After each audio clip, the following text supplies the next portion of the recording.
अस्सलाम वालेकुम, मैं हूं नूरुल आरफीन सिद्दीकी और आप देख रहे हैं आरफीन नामा।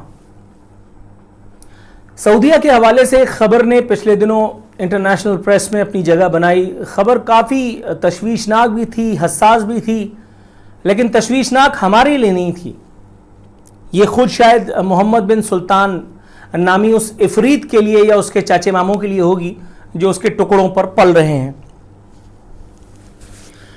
प्रिंस मोहम्मद बिन सुल्तान के हवाले से अमरीकी इंटेलिजेंस एजेंसियों ने इंकशाफ किया है कि मारूफ और बागी सऊदी सहाफ़ी जो तुर्की में रहाइश पजीर थे, जमाल खाशिकजी नामी ये सहाफ़ी प्रिंस मोहम्मद बिन सुल्तान की नाम निहाद रोशन ख्याल हुकूमत के लिए दर्दसर बने हुए थे। दुनिया जानती है कि प्रिंस मोहम्मद बिन सुल्तान को भी जाहिर है कि उनकी भी गर्दन में सरिया है, उनको भी ना सुनने की आदत नहीं है। गुड्डी ऊपर होती है तो ये अमराज तो लाक हो ही जाते हैं। उनको भी पसंद नहीं था कि कोई उन्हें चैलेंज करे। तमाम इंटेलिजेंस एजेंसियों का मुत्तफ़िका जो राय है, ये रिपोर्ट 2 बरस पुरानी है। आपको ये बताते हुए ज़रूर खुशी महसूस कर रहा हूं। 2 बरस पुरानी ये रिपोर्ट संभाल करके रखी गई थी हजरत डोनाल्ड ट्रंप ने। जाहिर है कि सऊदीया से जो मुफाहमत है, जो अंडर द टेबल डील्स होती हैं, जो मामलात होते हैं, आपके ख्याल में ये मोहम्मद बिन सुल्तान अचानक कहीं ज़मीन फाड़ करके निकल आया टार्जन की तरह से? नो, रोशन ख्याली के सफ़र में जिस तरह से जनरल मुशर्रफ को यहाँ एक टास्क मिला था पाकिस्तान को रोशन ख्याल बनाने का, उसी तरह से अगियार ने वहाँ सऊदी अरब को रोशन ख्याल बनाने का एक टास्क दिया है। अब आप अंदाज़ा लगाइए कि वहाँ सऊदी अरब में, यूएई में बाकायदा होली मनाई जा रही है। मैं खुदा न खास्ता किसी के दिन पर क्रिटिसाइज नहीं कर रहा हूँ, कोई इसको मजहब के हवाले से हॉस्टाइल किसी सोच का वो ना समझे भाई, मैं पहले से बता देता हूँ। लेकिन ये सब कार खैर मोहम्मद बिन सुल्तान नामी बला के आने के बाद ही मुमकिन हुए थे, वरना अरब कहाँ मतलब अपने परों को हाथ लगाने देते थे। आप खुद सोचिए, अब वहां पे शॉपिंग सेंटर कह रहा हूं, वो स्ट्रिप्टीज बार भी खुल रहे हैं, वो बाकायदा वहां पे कॉन्सर्ट्स भी हो रहे हैं। कोई दिन आएगा कि बाकायदा मलका हुस्न का मुकाबला वगैरह भी वहां पे रोशन ख्याली के नाम पर मुनक्किद किया जाएगा। ये सब बरक़ात, इन्वर्टेड कॉमास में कह रहा हूं, बरक़ात इसी एक वजूद से मुंसलिका तो हैं जिसका नाम प्रिंस मोहम्मद बिन सुल्तान है, मोहम्मद बिन सलमान है। प्रिंस मोहम्मद बिन सलमान के बारे में अमरीकी एजेंसियों का मुत्तफ़िका एक राय जो उस एक रिपोर्ट में सामने आई, वो ये कि माना नहीं जा सकता कि इतना high profile murder across the border जाकर के 15 मुबैना टारगेट किलर्स जो हैं, यानी डेथ स्क्वाड आप उनको कह लें, वो जाकर के कर लें। मुमकिन नहीं है, मुमकिन नहीं है। बात समझ में भी आती है, खुदा लगती है कि यार इतनी कैसे शेप आ गए सऊदी, और वो भी सऊदी एजेंसियां, कि बाकायदा ट्रैवल करके 15 रुकनी डेथ स्क्वाड लेकर के इस्तांबुल गए, वहां जाकर के अपने ही सिफारत खाने में ना सिर्फ उसको, अल्लाह की पनाह माज़अल्लाह तौबा इस्तग़फ़ार मेरे मुँह में खाक, जिसने उस बहिमाना कत्ल की वीडियो देखी है उसकी रूह लरज़ गई है। सफ़ाकी क्या होती है ये दर हकीकत आपको उस वीडियो में नजर आएगी।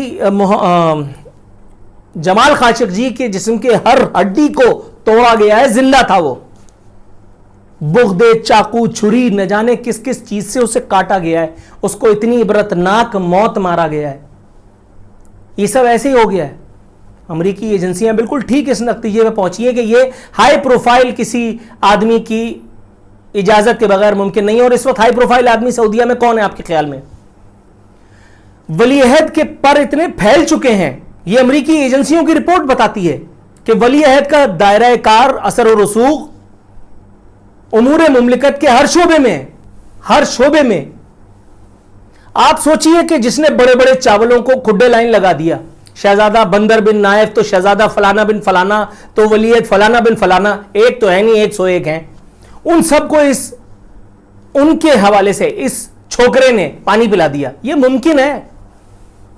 कल तक इसका नाम भी कोई नहीं जानता था। ये यकीनन चड्डी में घूमते होंगे जिस वक्त उनकी बदमाशी और उनकी फिरौनियत उरूज पे होगी। अपने चचाओं को महल में, 5 स्टार 7 स्टार होटल्स में बंद करके, महबूस करके और न जाने क्या क्या कुछ करके उनसे कितनी बड़ी बड़ी रकूम निकलवाई है। मेरा ख्याल है ये नैब को देखना चाहिए यहां पे, या यहां की अदलिया को देखना चाहिए कि इंसाफ ऐसा होता है। हालांकि उसे इंसाफ नहीं कहूंगा मैं, लेकिन फिर भी पार्शली तो आप कह ही सकते हैं। केस चलाओ, 10 मुकदमा से बरी हो गया उजैर बलोच, चला लो केस, और उसके बाद फिर रोते रहना कि हम क्या करें, हमें तो सबूत ही नहीं मिला। वो तो तुम्हें किसी चीज़ का नहीं मिलता, साकिब निसार का भी नहीं मिलेगा, वो काणे का भी नहीं मिला, इफ्तिखार चौधरी का, वो काम दिखा गया। कुछ बोलोगे तो तौहीन कर दी, अल्लाह माफ़ करे, हालांकि हम क्या, हमारी औकात क्या। खैर बहरहाल सऊदीया पे दोबारा कूद जाते हैं। तो मोहम्मद बिन सलमान मौसूफ जो हैं, उनके हवाले से बिल्कुल एक्यूरेट जो है वो शक व शुबे का इजहार किया गया है अमरीकी एजेंसियों की जानिब से, और ठीक किया गया है। कॉमन सेंस की बात है, खुदा लगती है, लॉजिकल है। कैसे मुमकिन है कि अपनी हुदूद के बाहर जाकर के और इतना बड़ा कांड रचा दिया जाए। लेकिन इस एक तस्वीर के भी एक ऐसा रुख है जो दिखाना मकसूद है, जरा सोचिए, मोहम्मद बिन सलमान, ये सुल्तान कौन है जो मेरे मुंह पे चढ़ गया है, अल्लाह मारा। खैर, मोहम्मद बिन सलमान का वजूद अमेरिका के लिए क्यों इंपॉर्टेंट है? वहाँ ड्राइविंग लाइसेंस मिल गया ख़वातीन को, और फिर वो सारी चीज़ें जो मैंने अभी थोड़ी देर पहले आपकी खिदमत में गोश गुजार की, ये इसी एक नेकोकार आदमी की बदौलत हुआ ना। इससे पहले कौन था या इसके बाद कौन होगा, अल्लाह ही जानता है बाद का। यही एक ऐसा आदमी आया था। अब सऊदीया को रोशन ख्याली की डगर पे आपने डाल दिया, वहां आपने उस एक आदमी को दीवार से भी लगाना है, उसको उसकी औकात भी बतानी है कि मियां ज्यादा मत फैलो। अच्छा, मोहम्मद बिन सलमान के हवाले से एक जो सबसे बड़ा मामला है वो ये है, वो भी वहां की यूथ को, जैसे हमारे यहां की कौम यूथ है, जोहला का टोला जो इमरान खान के पीछे लगा हुआ है, जैसे वो मोदी अल्लाह मारे के पीछे वो जाहिलों का टोला, उसके हर जिसको कहते हैं उसकी गाय के गोबर को हलवा बता रहे होते हैं वो जाहिल, उसी तरह से सऊदीया में जाहिल नहीं होते क्या? तो वहां के यूथियों ने और वहां के जोहला ने, वो यूथ ने अपना जिसको कहते हैं एक देवता ख्याली वो बना लिया है मोहम्मद बिन सलमान को। इसका असर और रसूख वो एक अलग चीज है, और इसकी जो नौजवानों में पसंदीदगी है वो एक बहुत अलग चीज है। अब कौन इसको हाथ लगाएगा भैया, और कैसे हाथ लगाएगा? इस सूरत-ए-हाल का सबसे मज़ाक़ खेज पहलू यह है कि पाकिस्तानी फॉरेन ऑफिस ने, यानी कि हुकूमत पाकिस्तान ने अपना वजन मोहम्मद बिन सलमान के पलड़े में डाल दिया है, यानी सऊदीया के पलड़े में डाल दिया है। क्या यह बहुत इलॉजिकल बात थी? क्या यह कोई ऐसी बात थी जो हमारे लिए कोई इंकिशाफ है? नहीं भाई, आप तेल किससे लेते हैं? सऊदीया से। आपके लोगों को, आपके हुक्मरानों को छुपने के लिए कौन सी जगह दरकार होती है? सऊदीया। नवाज शरीफ जब भी भागा है यहां से, सऊदियों ने पनाह दी है उसको। नवाज शरीफ जब भी वापस आया झक मार के, तो सऊदियों ने उसको जमानत दी है। आपने जब उधार तेल मांगना होता है तो सऊदियों से आप मांगते हैं। आपके लोग जाहिर है कि सऊदीया में कितने जो वहां पे रोजी पा रहे हैं।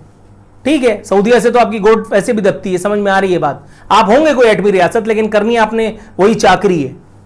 तो पाकिस्तान ने भी अपनी चाकरी करते हुए वही किया है। उन्होंने कहा है कि मोहम्मद बिन सलमान एक बहुत नेक आदमी है, ये इमाम काबा के पोते हैं, हम इनकी हक में गवाही देते हैं, इस बात से कतई नजर कि हमारी गवाही कोई माने या ना माने, गवाही कोई हमारी माने या ना माने। तो क्या अब बैनुल-अक़वामी बरादरी वो जो अपना असर बढ़ा रही है, वो जो अमेरिका बहादुर अंकल सैम का देश, वो जो जो बाइडेन की इंतजामिया एक इन्फ्लुएंस डेवलप कर रही है, प्रेशर डेवलप कर रही है मोहम्मद बिन सलमान पर, क्या वो उससे दस्तबरदार हो जाएगी? ये किया क्यों जा रहा है? अल्टीमेट गोल इसका क्या हो सकता है? आपने यूएई के वीजे दिलवाने शुरू कर दिए इसराइलियों को, वो झक मार के यहां आ रहे हैं, वो हैरान हो गए हैं, वो कह रहे थे यार इतनी अयाशी तो हमारे अपने मुल्क में नहीं है। ओहो, वो तो पगला गए हैं भाई, जब उन्होंने आकर के इनकी हरकतें देखी हैं कि भाई ये तो नाम के मुसलमान है, ये तो है हमारे वाले ही। वो वहां होली मनाई जा रही है, वो वहां इनके त्यौहार मनाए जा रहे हैं, वो कह रहे हैं भाई यहां तो सब मादर पितर आजाद है, ऐसा तो हम अपने वहां पे आजाद नहीं थे। यूट्यूब उठा करके खंगालो, सब पता चल जाएगा यूएई में आने वालों के यहूदियों के कितने मजे हैं। अब आपको बाकायदा एक असाइनमेंट दी जाने वाली है कि जिससे आपके और इसराइल के ताल्लुकात, आपने झक मार के उनको सलाम करना है, उनको जी हुजूर कहना है, उनको अब्बू जी बनाना है। और ऐसा करने के लिए आपको अमेरिका बहादुर कह रहा है, वो अमेरिका बहादुर जो आपको गोशे गुमनामी से निकाल करके प्रिंस तक बनवा बैठा। और जाहिर है कि ऐसा फी सबीलिल्लाह तो नहीं हुआ होगा, लेकिन याद रखना मेरे दोस्त, मेरे प्यारे दोस्त, इमरान खान तुम्हारी ड्राइवरी करें, इमरान खान कहें कि तुम हमारे सफीर हो अपने मुल्क में या फलाना ढिमकाना। तारीखी बात बता रहा हूं मैं, शायद कोई तुम्हें ना बताए। हेनरी किसिंजर ने कहा था, और वो कोई मेरे मामू का लड़का नहीं है, वो खुद एक अमरीकी है, साबिक सिफारतकार है और न जाने क्या क्या कुछ है, कि अगर आप अमेरिका के दुश्मन हैं तब तो ठीक है, लेकिन अगर आप अमेरिका के दोस्त हैं तो आपके बचने के चांसेस कम हैं। याद करो जियाउल हक किधर गया, याद करो, और सद्दाम हुसैन याद करो, फलाने याद करो, ढिमकाने। अब मैं कुछ नाम लूंगा तो शायद कोई और लोग भी नाराज हो जाएं, मेरा ख्याल है इन्हीं नामों तक महदूद रहते हैं। हिजाज को आपने सऊदी अरब में कन्वर्ट तो कर दिया, लेकिन अब वजूद उसका बरकरार रख पाएंगे आप सऊदी अरब के ही नाम पे या नहीं, इसका फैसला आने वाला वक्त करेगा। मोहम्मद बिन सुल्तान की अप्रोच टुवर्ड्स ह्यूमैनिटी जो है वो सबके सामने जमाल खाशिकजी मर्डर के बाद तो मेरा ख्याल है जाहिर हो ही चुकी है। मोहम्मद बिन सुल्तान जैसे आदमी को, उसके जराइम को किस हद तक मजीद छुपाने की कोशिश की जाएगी सऊदी अरब में, वो जो एक मशकूक डील, वो जो एक मशकूक सुलह, जिस तरह से यहां रेमंड डेविस को नाम नेहाद सुलह करके और पाकिस्तान की हुकूमत और पाकिस्तान की अदलिया और पाकिस्तान की स्टैब्लिशमेंट ने भगाया, उसी तरह से वहां पे एक मशकूक मुआहिदा सामने आया है सऊदीया में जमाल खाशिकजी के लवाकिन और सऊदी हुक्मरानों के दरमियान। तो क्या हमारे पास इतना दिमाग नहीं है कि हम समझ सकें कि ये सब क्या हो रहा है? ये भी वही नाम नेहाद आज़ादी, नाम नेहाद आज़ादी फलाना, नाम नेहाद आज़ादी ढिमकाना के असरात हैं जिसके समरात अभी सऊदी माशरे को, सऊदी लोगों को भुगतने हैं।